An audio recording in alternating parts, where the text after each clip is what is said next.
Halo semua, selamat datang di podcast Millennial Youth Action. Sebelum kita mulai, ada baiknya nih saya memperkenalkan diri terlebih dahulu. Nama saya Ana Harona. Jadi, pada podcast kali ini saya akan berbincang dengan salah satu narasumber nih. Narasumber kita kali ini merupakan Ketua Youth Prime Education Jawa Tengah. Pada segmen Gender Equality episode pertama ini, kita memiliki tema bagaimana kesetaraan pendidikan untuk perempuan di masa kini. Oke, terima kasih Kak Ana Harona, dan saya ucapkan terima kasih juga buat Millennial Youth Action atas kesempatannya kepada saya untuk bisa mengisi dengan tema kesetaraan pendidikan untuk perempuan di masa kini di podcast episode pertama ya. Iya, benar sekali Kak. Oke, jadi sebelumnya perkenalkan, nama saya Sally Beauty Wahyu. Kalian bisa panggil saya Sally. Sekarang saya tinggal di Magelang, dan benar apa yang telah dikatakan Kak Rona tadi, kalau sekarang saya tengah memimpin sebuah organisasi bernama Youth Prime Education Branch Jawa Tengah. Wah, mantap sekali nih ya Kak Sally. Seorang perempuan bisa menjadi ketua pada suatu organisasi nih. Kan seorang wanita menjadi ketua kan untuk zaman sekarang emang udah nggak langka lah untuk menemukan itu gitu. Ini tuh berhubungan banget sama gender equality. Ini kan implementasi di zaman sekarang. Nah, berarti implementasi itu salah satunya ada di bidang pendidikan ya Kak. Ngomong-ngomong mengenai gender equality nih Kak, menurut Kak Sally gimana sih kesetaraan pendidikan bagi perempuan sendiri saat ini gitu? Kan pendidikan ada 3 tuh Kak, ada informal, formal, sama non formal. Nah kalau yang formal nih Kak, perempuan sih kayaknya udah banyak gitu ya Kak yang bisa menempuh pendidikan. Tapi terkadang tuh masih ada pernyataan-pernyataan di luar sana itu yang menganggap perempuan apa sih kok menempuh pendidikan tinggi-tinggi tuh, memang kenapa gitu. Nah itu menurut pandangan Kak Sally tuh gimana tuh? Oke, kalau kesetaraan pendidikan bagi perempuan tuh menurut saya untuk zaman sekarang itu udah cukup setara ya. Karena itu pun juga didukung regulasi-regulasi di negara kita gitu. Seperti kita wajib bersekolah selama 12 tahun lamanya. Nah itu kan kewajiban itu tuh bukan hanya berlaku bagi satu gender aja, kayak cuman hanya laki-laki atau perempuan doang, enggak. Tapi dua-duanya memiliki kesempatan dan hak yang sama untuk menempuh pendidikan selama itu. Nah, kalau tadi disebutkan perempuan itu yang berani untuk mengambil jenjang yang lebih tinggi gitu, itu kadang mendapat pandangan yang negatif ya di masyarakat, di mana perempuan itu identik dengan seperti yang stay di dapur gitu-gitu, dan kayaknya nggak perlu untuk menempuh pendidikan tinggi gitu. Nah, padahal menempuh pendidikan tinggi itu penting untuk perempuan. Maksudnya di sini sebenarnya tinggi itu bukan seperti tingkatan atau apa ya, tetapi pemahaman atau interpretasi dari wanita itu sendiri yang bisa dia terapkan di dunianya. Kadang wanita itu menempuh pendidikan yang tinggi karena saya itu merupakan guru pertama bagi anak saya ya.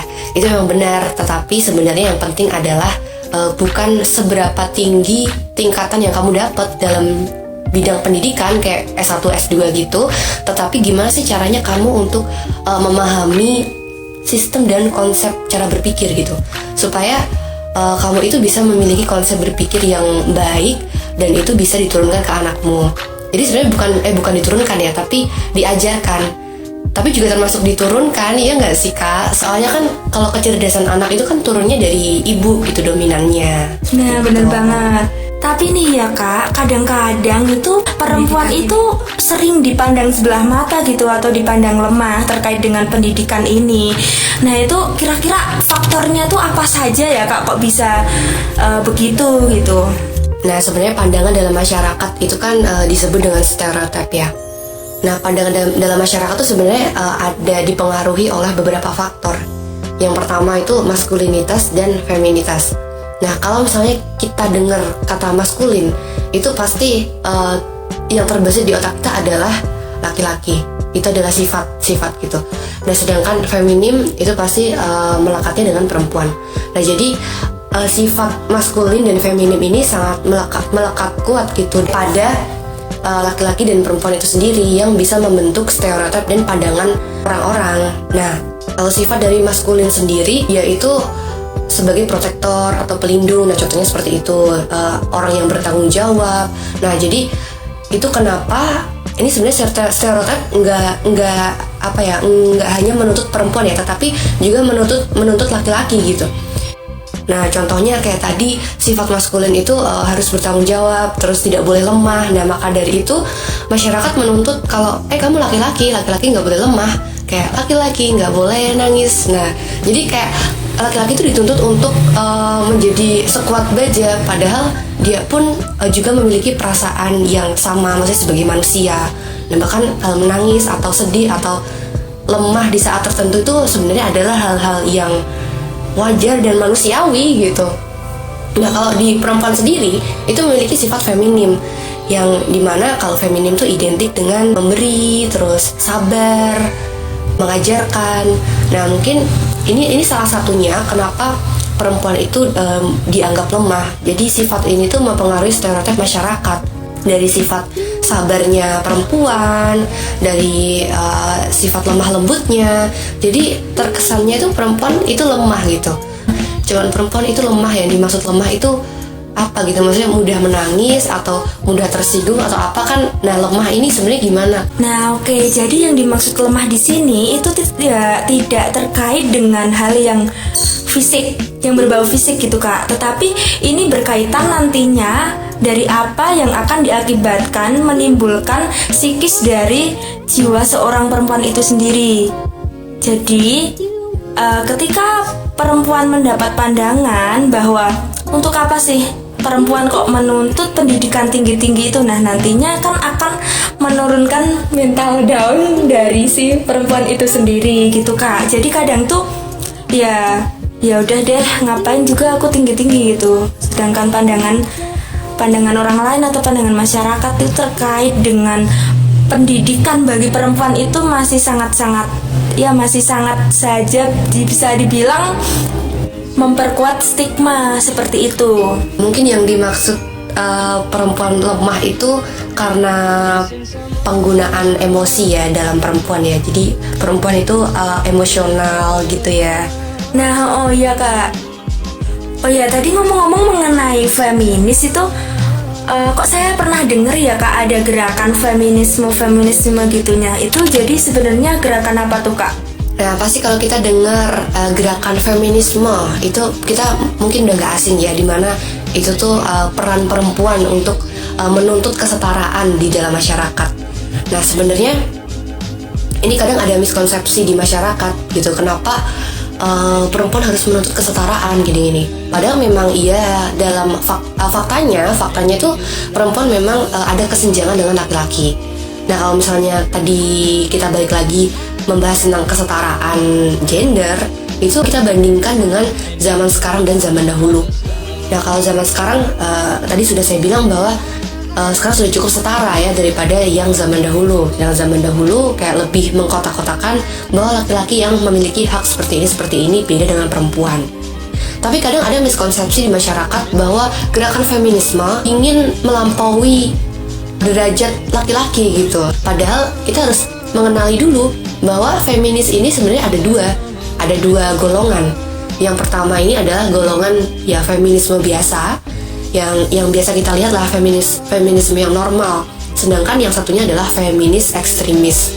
Nah, kalau feminis biasa ini ya memang benar mereka itu hanya menuntut kesetaraan, dimana kalau laki-laki punya hak dan kesempatan seperti ini, perempuan juga harus memiliki hak dan kesempatan yang sama.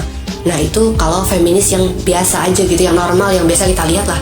Kan kita nggak tahu, mungkin ada feminis yang ekstremis, mereka menginginkan derajat perempuan itu lebih tinggi daripada laki-laki. Nah, jadi ada dua golongan itu. Tapi pastinya gerakan mereka juga nggak terlepas dari faktor-faktor yang mempengaruhi yang Kak. Selanjutnya, nah bagaimana sih Kak cara meningkatkan peluang dan peran untuk perempuan khususnya di ranah pendidikan? Nah, gimana sih caranya untuk meningkatkan peluang? Nah, untuk meningkatkan peluang ya pastinya sebagai perempuan ya kita nggak boleh ketinggalan informasi pastinya. Jadi sama kayak laki-laki, karena zaman sekarang itu udah ada teknologi ya, terus media sosial, terus platform berita segala macam yang bisa diakses oleh semua kalangan, terus semua umur bahkan, dan semua gender pastinya. Nah, kita harus memanfaatkan itu. Nah, kita sebagai perempuan juga jangan gaptek. Kita harus bisa mengikuti kebutuhan di masyarakat tuh seperti apa sih. Nah, lalu jangan lupa kita sebagai perempuan harus memperluas networking. Nah, benar banget Kak. Karena networking itu sangat-sangat penting. Jangan sampai kita sebagai perempuan terbatasi, kayak ya hanya laki-laki aja yang bisa kenal dengan ini. Maksudnya karena laki-laki itu dikenal dengan orang yang berani dan gini-gini, dia bertanggung jawab segala macam. Nah, kalau sebagai perempuan kita juga harus berani juga untuk maju dan show up siapa diri kita. Iya, benar banget Kak. Nah, jadi memperluas networking itu sangat-sangat penting. Ini kalau kita ambil satu kasus ya, bidang teknologi dan sains. Nah, kalau kita melihat di bidang teknologi dan sains, itu SDM wanitanya itu kira-kira banyak di bidang teknologi itu yang seperti software, coding, dan mesin-mesin juga, itu juga ya Kak? Nah, kalau kita lihat di dunia profesional ya, kayak di dunia kerja itu SDM wanitanya kan sedikit ya. Iya, bener banget, dikit banget sih Kak. Banyak yang laki-laki itu. Nah, dan bahkan kalau di dunia pendidikan, kayak misalnya di jurusan IT nih, perempuannya emang ada, cuman didominasinya pasti sama laki-laki. Tapi perempuannya ada. Tetapi kebanyakan itu juga dipengaruhi oleh stereotip masyarakat, di mana masyarakat tuh melihat bahwa kalau anak IT itu kalau perempuan tuh nggak cocok. Kalau di bidang mesin-mesin, misalnya di bidang konstruksi, pembangunan, itu cewek nggak cocok. Nah, jadinya stereotip itu mempengaruhi. Nah, kita pun juga jangan baper sama stereotip.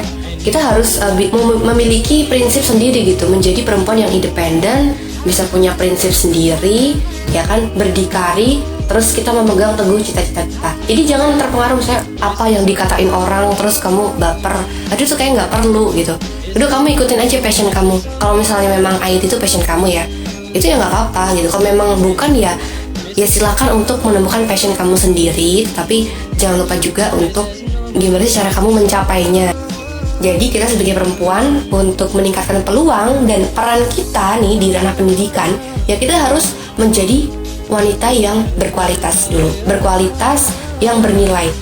Yang dimaksud dengan berkualitas dan bernilai enggak dispesifikkan kamu harus misalnya di keguruan, itu enggak. Jadi ya itu sesuai dengan bidang yang kamu geluti. Karena yang namanya pendidikan itu kan mendidik.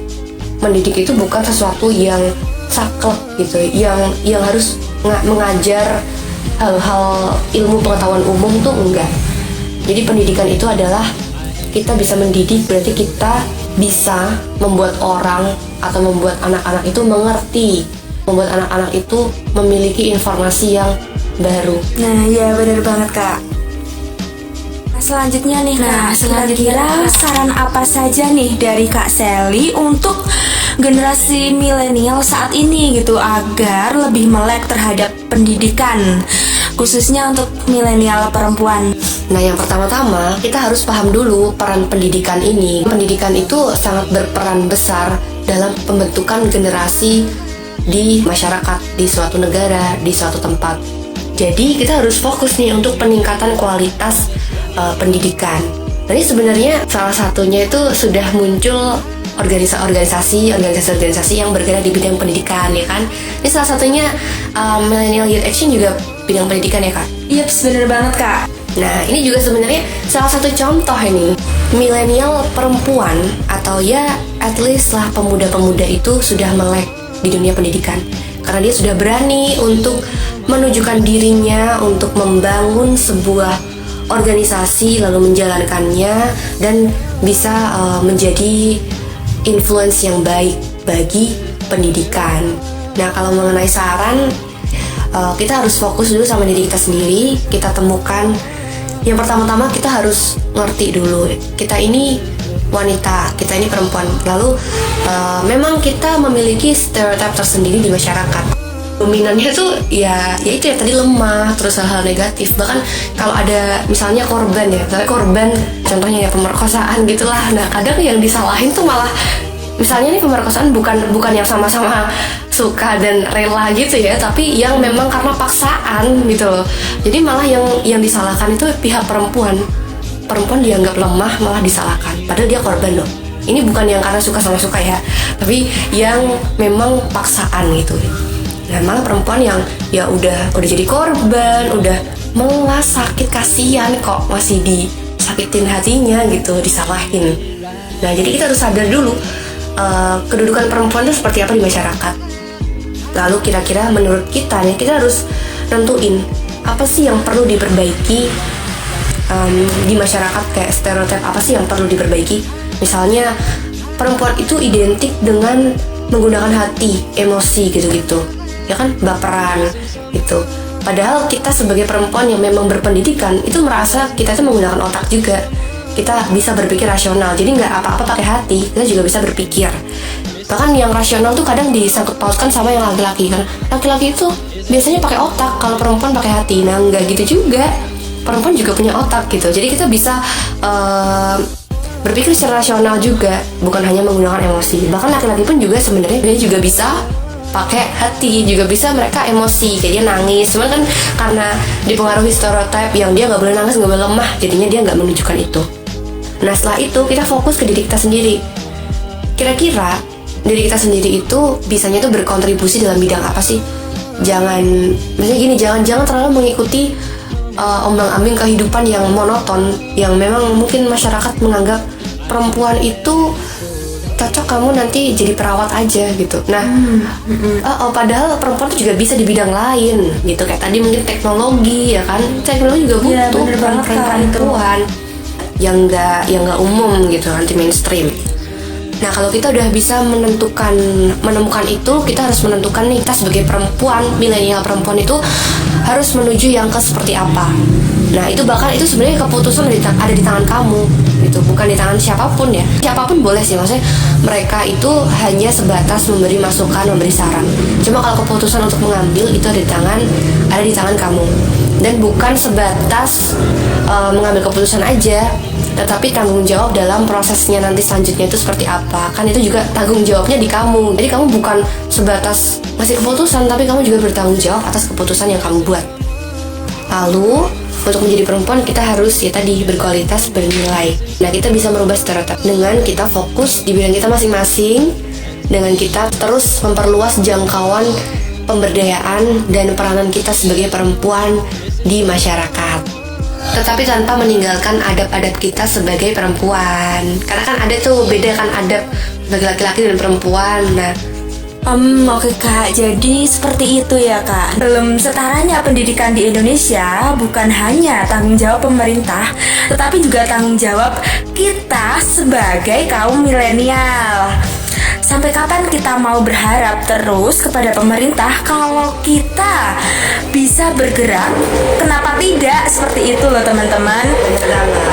Pada dasarnya peran apapun yang akan kita berikan kepada masyarakat itu akan sangat-sangat bermanfaat apabila didasarkan dengan tujuan yang baik. Nah, seperti itu bukan Kak Sally? Nah, aku setuju banget sih sama statement yang barusan.